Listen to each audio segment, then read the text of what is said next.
থাকছি দ্বিতীয় পর্ব নিয়ে। ঈশ্বর উপাসনা করলে আমাদের লাভ কি?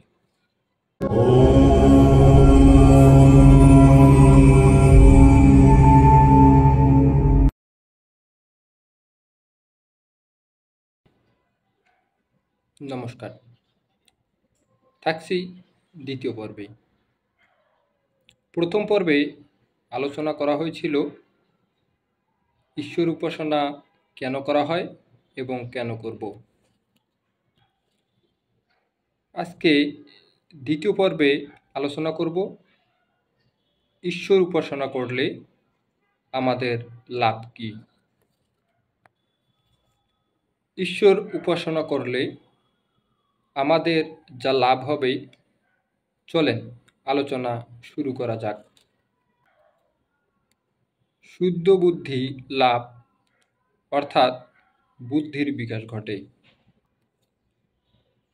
স্মরণ শক্তির স্থিতি ও বৃদ্ধি পায়। জীবনের সব কর্মে একাগ্রতা আসে।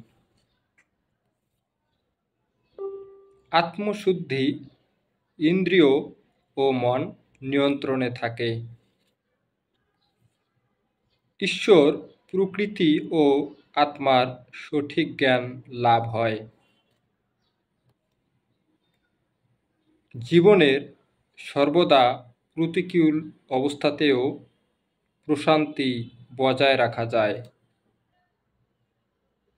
ভালো সংস্কারের উদ্ভব ও নিষ্কাম কর্মে প্রেরণা লাভ হয়। এছাড়াও বেদ অনুযায়ী শুভ আচরণ করে সকল প্রাণীর মানবাধিকার রক্ষায় অনুপ্রাণিত হওয়া এবং চিন্তা দূষণ থেকে মুক্তি লাভ হয়। পাপ কর্ম থেকে দূরে থাকার স্বভাব গড়ে ওঠে। ঈশ্বরের প্রতি শ্রদ্ধা ও বিশ্বাস বৃদ্ধি পায়। ঈশ্বরীয় আনন্দ তথা ঈশ্বরকে লাভ করে মুক্তি প্রাপ্তির দিকে এগিয়ে যাওয়া যায়। শারীরিক ও মানসিক কষ্ট সহ্য করার শক্তি লাভ হয়। দীর্ঘায়ু লাভ হয়।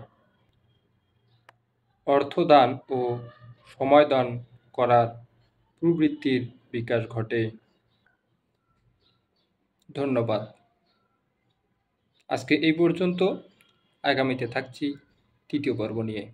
নমস্কার সবাইকে।